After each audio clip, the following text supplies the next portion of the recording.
So, ito yung POV question na pumunta talaga. Like, naglanding sa aking brain cells at parang gusto ko siyang itanong. Kasi parang, medyo nga siya, hati yung public about this one. So, parang gusto ko malaman kung ano yung POV mo. So, yung POV question goes this way. So, what's your POV on people who say that they are struggling mentally but are judged because they don't look like they have problems? So, we're talking about, alam mo yun, parang hindi halatang may problema sila pero nagsastruggle na pala sila sa mental health. So, what's your POV about this, about this topic? Kasi may mga tao na napaka-rare na makita mo sa looks nila, appearance, na may pinagdadaanan sila. So, na-experience ko yun. So, sabi ko, madaling itago yung mga pinagdadaanan mo sa buhay. Pero behind of We're it, talking about the physical appearance, sir, Yes. no?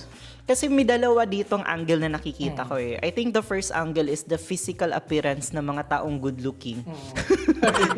Di ba? Kasi usually pag good-looking, parang, walang problema yan. O di kaya yung mga tao na magaling mag-fake nung emotions nila in terms of parang mga jolly person. Di ba may mga sinasabi nga na yung mga komedyante, usually yun yung mga marami talaga mga problema sa life, which I can attest a little bit about that. So yun yung inaano ko, sir. So paano yung POV mo on that side? Like, I think the direct hit question is, ano yung mga sign or ano yung mga determination para malaman natin na may something wrong na with the person?